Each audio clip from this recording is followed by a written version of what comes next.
Dans une terre déchirée par le génocide sioniste, les scènes insoutenables et déchirantes se répètent. Dans des lincels blancs, des corps sans vie et des blessés transportés en urgence vers l'hôpital des martyrs d'Al-Aqsa, à Dir el-Balah, au centre de Gaza. Des larmes témoignent d'une douleur qui dépasse les frontières.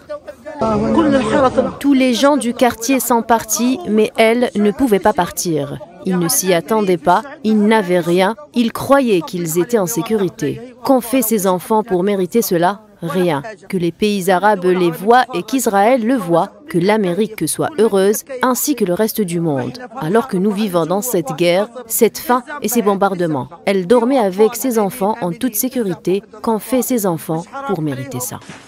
Avec des troupes au sol soutenues par son aviation, l'armée sioniste a ciblé dans la nuit de mardi à mercredi des maisons dans les camps de réfugiés d'El-Pourej, El-Maghazi, Al-Nusayrat et Al-Masdar, dans le centre de la bande de Gaza. Bilan, pas moins de 13 Palestiniens tombés en martyrs et d'autres blessés. Parmi les victimes se trouvent des enfants.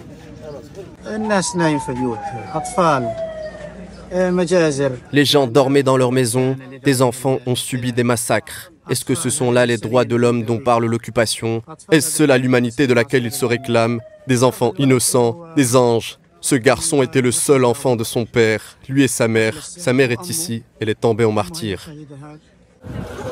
Alors que Rafah compte toujours ses morts, l'entité sioniste poursuit son agression. Elle s'en prend à nouveau au centre de Gaza. Après de 9 mois de génocide sioniste et près d'1 mois après le début de l'opération militaire terrestre sur Rafah, l'espoir d'un cessez-le-feu s'amenuise. Sur le plan diplomatique, le Hamas conditionne la libération des détenus sionistes à un arrêt total sans préalable des hostilités, alors que Netanyahou, lui, réclame leur libération avant d'envisager un cessez-le-feu. L'occupation ne veut qu'une seule chose. Elle veut libérer les prisonniers, puis reprend son agression et sa guerre contre notre peuple. L'occupation ne veut pas de cessez-le-feu. Nous ne pouvons accepter un accord qui n'assure pas, ne confirme pas ou ne garantit pas un cessez-le-feu permanent et un retrait complet de la bande de Gaza.